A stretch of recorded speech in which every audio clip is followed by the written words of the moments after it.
right, hello, my name is Christopher P. Travis. I want to start this by thanking my friend Sam Gonsling once again for risking his academic career by inviting an autodidact to speak to a room full of PhDs. It's a grand opportunity. Sam's been an advocate of my work and a mentor for almost a decade now, and so this was, makes me embarrassed in front of this group, Sam. Thank you very much. My talk today will focus on the systematic method I've used in the architecture firm and design build company since 1998. And that's my house in Colorado. I live there now, so you can just be jealous of that. The approach was created to develop design criteria for homes and other spaces that are tailored to the unique psychological needs of our clients. My goal is to create spaces that enhance the well-being and life goals of my clients. So what I really do for a living is design positive life outcomes. I just use buildings as a tool to do that. Today you're going to get a short sample of the ideas behind that process and some of the techniques used in it. First, I'm going to tell you a little story about Janet, one of our design clients, and what we learned about her while using our programming method. So this is Janet's house, and there are a couple of pictures of it. So I'll tell you about Janet. So Janet and her husband Foster are both professionals with separate careers. Both are well-educated, fully functional, self-aware people. But Janet also is the adult daughter with a physician with a drinking problem. The father's alcoholism often turned family gatherings around the dinner table into unpleasant experiences. As a child, she felt that she had no control over that situation and deeply resented the intrusion into what was, in many ways, a pleasant and genteel family life. So, unbeknownst to her, Janet carried into her adult life an adaptive strategy that was an unconscious response to that difficult history. She became a social butterfly, a polished hostess who had enormous energy in entertaining and creating pleasant social spaces for her family, friends, and customers. She became an actual professional in event planning, developing expertise in managing outcome of social events involving hundreds of people. And underneath it all, we discovered she was trying to control an adult life that she had not been able to control as a child. In our workshop, we explore various styles, settings, and past experiences to find those that people associate with strong positive emotions, and also reversive emotions. And learned that as an adult, she had traveled extensively in Europe. She developed a strong attachment to the lifestyle of Italy, where she lacked social life involved around friendly conversation and food and drink. And in her mind, small town Italian architecture became a model for the type of dining experiences she had missed as a child. From other images, we discovered positive associations about a happy period in her teenage years in California. So we also found out that she had associated arts and crafts, architectural details with positive experiences. And the thing to understand is that Janet did not know these things about her unconscious motives until we had well into our workshop. She knew that she liked Italy, she knew that she had some good memories of California, but she had no idea how these experiences impacted her automatic emotional reactions to her own living space. Nor did she see any relationship between her childhood experiences with her father and her choice of a profession as an adult. So their house was also in a small community where I also lived and had a lot of German-American homes. And she also wanted her house to somewhat be site-specific and kind of communicate what was the community was known for. So as a result, we developed a hybrid design that which all three portions of it really had some significant emotional content to them. So as you see here is so let's just start back at some rooms here and talk about them. Okay, so if you'll notice here, this pointer works. There's a window between the commercial oven and the vent hood. I've never done that in another house, and I've never seen it done in a house. But this was her command center. This woman got significantly anxious as she could not see all of the people that were at a party. And so one of the extremes of it was that She couldn't stand the idea that people on her back porch during a party, she couldn't see if they were having a good time. So we actually had to install a glass window between her head. And obviously what that means is she was constantly wiping grease off of it. And so that was not very practical, but we took the psychological imperative to be a more important design criteria than how much Windex she would have to use. Also, the other thing is let's go to the second slide. This is the little theoretical small Italian street here. This is another view from the other side. This is a little sidewalk cafe. Up here we have on the second floor we have windows. The sashes come out like so the people on the second floor can talk to the people that are passing by on the street below and adjust it backwards. And then if you'll notice, there's lots of arts and crafts details around this, and if you can see an exterior picture, you can see this has some farmhouse to it.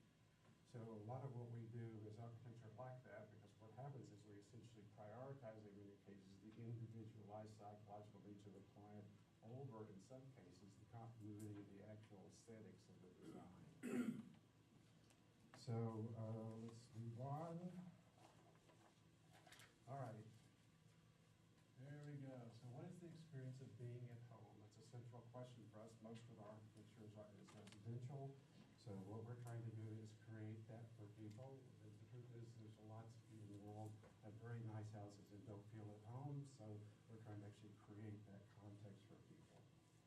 So let's just keep going here.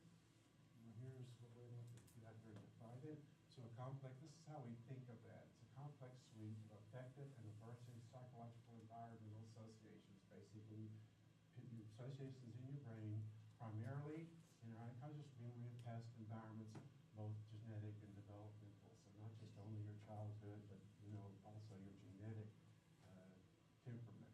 They're cued by features in the present environment. So you walk into a room, and so what happens is that people are drawn towards objects and environments that make them feel good, and they are repelled by those that make them feel uncomfortable. This is not some kind of a genius of human beings. Viruses, we don't know if they're alive. They do the same thing. They go towards nutrients in their environment and away from toxins. Okay. So let's keep going. So we also create our present realities, our experience in the past. And I think that's a kind of an obvious, that's a place where neuroscience and psychology would probably agree. So we react to our built environment is an aspect of self, making choices about it in ourselves. They're often unconscious.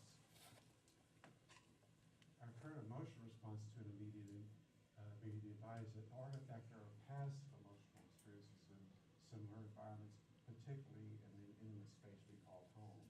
And I'm telling this is anecdotal information I've gathered for doing this for 18 years, so I can't prove anything. I'm not an academic or a scientist, but I'm telling you that it has enough continuity from 18 years of architecture using this process that it's essentially universal in my experience. Okay, now we're going to have, in this process, we have to have a definition of home. Everybody needs a definition, and there's thousands of definitions of home. This is the one we use and kind of informs our process. Home is the complex relationship between the physical characteristics of a claimed intimate space, the experience, nature, and behavior of the inhabitants of that space, and the environment in which all occur. So our view of what the home is like a forest, a pond, a city, or a living body. Home is a psychological environmental ecosystem. So in other words, the complex adaptive system. There's a limited amount of reductionist science that can be done around it. This is some other things about the workshop reviews. It was originated in 1998. I've used it for 18 years in the field with design clients. It's systematic and comprehensive, and some kind of thinks it's informed by science. I couldn't tell you. I've read a lot, but there's no data. And it's substantially increases in customer satisfaction. I obviously had practiced for many years before I developed this in a much more traditional way. I also had a great increase in client retention. In fact, it almost essentially ended any clients leaving in mid-process because they didn't like the designs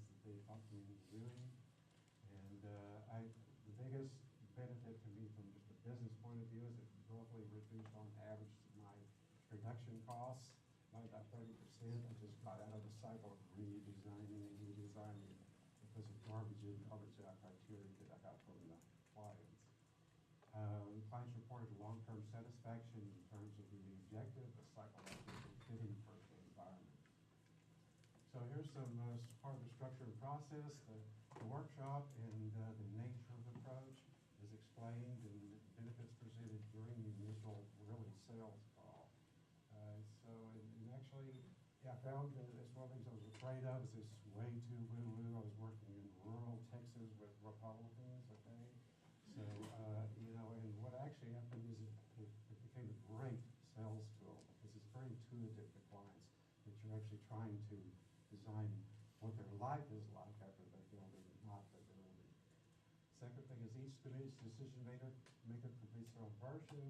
Rules state that each participant can answer all the exercises without outside influence. This is a method of avoiding divorce in couples with modeling projects. The workshop includes an introduction, some organizational tools, 15 required exercises, which are actually questionnaires, 4 optional exercises, a very elaborate kind of lengthy image association process, and appendix produced by professionals. After completion, 2 prompt-writing meetings are scheduled. Decision makers are present and discuss all those answers with their team. Those are pretty long meetings. This is a very front-loaded programming process. Lastly, the professional team, ideally made up of a designer and trained well-being consultant, seeks to internalize the emotional architecture of the clients. So that's what we try to do in these big long meetings as a professional. Now I'm going to tell you what we call emotional architecture is, since that's another proprietary term we're using. Emotional architecture is the unique way each person's unconscious associative history with their immediate surroundings is built into their nervous system. Okay, that's how we look at it. So another way of thinking of this concept is that a person's emotional architecture is their pre-existing expression of self in the realm of psychological environmental response. So, when you're going from being a traditional designer or architect or anyone else to that, there are some changes in your point of view using this process. So the first is that you're focusing on the preferred life outcomes of those who will share the space to be designed. In other words, I'm not engaging the designer and the space organizer part of my brain while we're going through this process. I'm letting all the information in, so the subconscious, which does most of that work anyway, is doing. But really, we're focusing on that. We're viewing the entire project as a tool for enhancing well-being, not just the building. So essentially, from the first client meeting through the end of construction, because most of our projects are design and build projects, the entire thing is an exercise in creating well-being. The third thing is directing the creative process to the filter of the user's experience. So this, I've found that it is a very exciting way to design compared to what I did in the past, but it does mean that some cases you are prioritizing some well-being or psychological concern over what you might think is the most perfect aesthetic choice. We view the client inhabitants as a complex adaptive system. So we're looking at a real small, 3 to 2 to 5, 6, depending on the size of the family group that we're working with. So it's kind of a microcosm of the kind of work that people do in institutional or commercial architecture. And then again, mapping that emotional architecture to clients. And we have very kind of broad domains of kind of data we collect. Site conditions, it's basically all the stuff you think before you walk into the room with the designer about professionals, yourself, your spouse, the way the world is, everything else. It's always pre-existing conditions. If you don't do that, what happens is you run into people that had a bad experience with the previous architect, and it's like dating a woman that just went through a divorce. Okay, so emotional response. So this is a very kind of key part of what we do. It's really sorting, strong emotional reactions to images, questions, and sorting them into effective and aversive and no response. So we do that, and that's kind of how we build them where we go. Birth family associations, we find a huge amount of associative sort of decisions that people aren't aware of that come out of early environments, essentially. And so so this is kind of a form somewhat by attachment because of that fact. We also got their conscious goals and values, which is what we call them, but really the truth is we look for rational goals and values, the ones they are conscious of, but also subconscious behavioral goals and values, particularly constructive things, things that drive people's behavior. And then we look at relationship dynamics, more of helping us avoid divorce. And so we map the interpersonal and lifestyle and decision dynamics in couples and families. So how they work together to make decisions, what the relationships are with children, extended family, things like that. Privacy and intimacy, really the truth is there's Erwin Altman has a theory of privacy that says privacy is more kind of availability regulation. If you know anything about that, we just straight up adopted his theory. Trending image associations, which I already discussed. So this is going through Random Child. So this is where we get architectural styles. We don't have a look, and then we go from there. We actually see what the effective response to the client is. And so that's kind of fun because I get to design a lot of different architectural styles. And then something much more typical to an architecture firm, we record physical objects, dimensions, and also something a little bit different, related emotional associations. We have an exercise called heirlooms and white elephants, and so we have them sort stuff that's a grandma's heirloom from something that they have, and we design houses only around high emotional content versions. Okay, what do we got here? So here's some benefits for design professionals in this approach, at least it has been for our firm. Exponential increase in the level of intimacy with their clients. Obviously, you're going to get extremely personal, intimate conversations with people who start asking you about how their parents feel about what they're doing to their house and things like that. So it's just the trust level is just off the chart compared to how I previously practiced. New dimensions added to the creative process. You get to design experiences and life outcomes as well as structures. And that's what really turns me on about this. I had a much higher incidence of accepted first-round design presentations. That's a big deal in my world because that's not what was going on all the time before I started this process. It also gave me an opportunity to collaborate with well-being professionals. I went through a 2-year kind of research period. A couple of years after I started doing this, many people wake on their fees to and had either a clinical psychologist or my daughter who's a therapist in these programming meetings. And so that was very useful to the clients, and also got some residual business for the well-being professionals. But mostly what happened there is they trained me how to be appropriate in that setting. I had some experience in this kind of thing at a very low level. I was kind of a life coach and had been trained a bit by clinical psychologists. I was far from a true professional. And so they helped me a lot to learn how to be appropriate in this setting. Transforms client management, which is a huge issue for anybody in any architecture, into client-centered teamwork. It's just this process eliminates all the typical suspicions and power games and all that, because basically you put it all out on the table. And it changes people's points of view, clients' points of view, when they're clear that you want what they really want. Because a building is not, they think they want that. What they want is the life the building is going to give them. So when they're focusing on that, you are too, and you're helping them find it, it changes a lot. Now these are some projects that we designed. I'm not going to talk much about it because I'm sure I don't have time, but these are various projects that we use this process to design. Before I did this, I went through this rustic period. I did a lot of historic restoration and hybrid stuff. That basically was my look before I started doing this. So, but we're doing Tuscans. This is a retreat center that we did. This one's kind of interesting. Sam showed you how we did this. This one, not only do we have these emotional goals, which by the way, that's cute, but I tell them, look, when you're going to furnish the room, go to the store and try to find energy, passion, and fun. If it's that for you, that's what you should put in the room. It's really how you create the emotional states is by putting things into the space that they already have those associations associations with. It's not something I'm applying, it's something that already exists within them.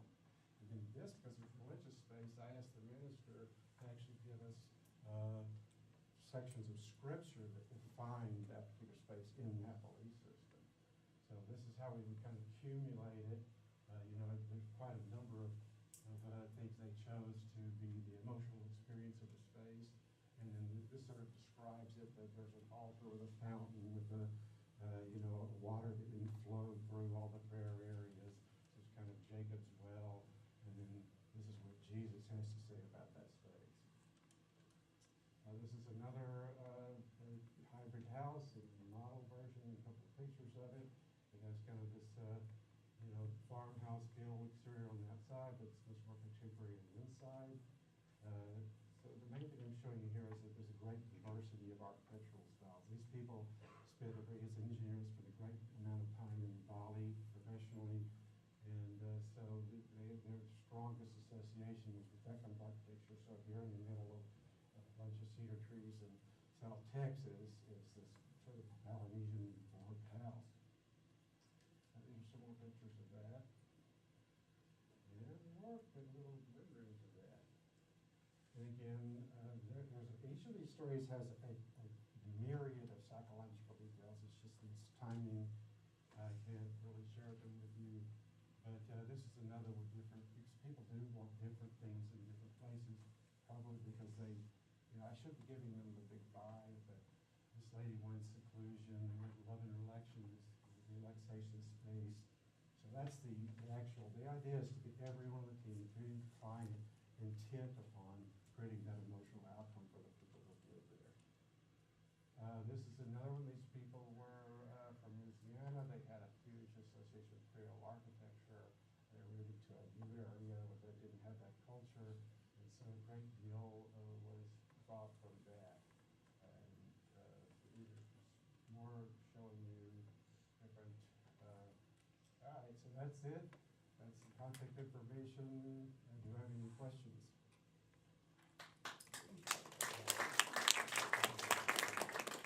Ross is good. I have a question. Yes. I could see this a little bit in the retreat center, but can you talk a little bit how you extrapolate this to buildings with multiple users, for example? So I know in homes it's a very personal thing, but how do you think it could be applied to a school or a workplace where you have multiple stakeholders that are all really diverse? Well, what I've done a number of things like that. As I said, the significant majority of it is residential space, so it is much more intimate, it's easier, and it's a much more lengthy process. I mean, it's a public visibility. And when I do group decision maker kind of projects, which I've done a couple of, I do it much more in a seminar fashion, so it's probably not tremendously different in style than what you do with, you find out who the decision makers are, but what we do is a lot of stuff to come to agreement about things that are these goals and values, essentially, of the project is the first step before the discussion of design, function, practicality, anything. So what this does is it'll take a group, either like the largest stuff I've done would be like a church council or a nonprofit that's doing a large structure or something like that. And so we start with those exercises first, because what happens is you find out what sort of the culture of the organization is and what he's able to agree on. It makes this unifying sort of relationship, creating in some sense the same kind of intimacy that happens with the grown-ups. But other than that, it's very typical of what an architect would do, except that bringing all the psychological stuff forward, doing it first. Anything else? Okay. Have you ever run into the problem of a stated preference, which you spent a lot of work at the beginning of your design process, migrating, and so a revealed preference? So they say they want this, but as everything progresses, then they actually want that. Yeah, that's why I started doing this, because that drove me crazy. Yes, that's exactly, it was a garbage in, garbage out problem. It started this. I started this not because I was trying to choose the world, although now I am, but at that time I was just trying to not have to design people's stands multiple times, because they would tell me they want this and this and this and this, and if I did it, they wouldn't like the design, it was my fault. So that's what started. So this essentially cured that issue. That was my time. Any more time? Okay. Any other questions? Yes.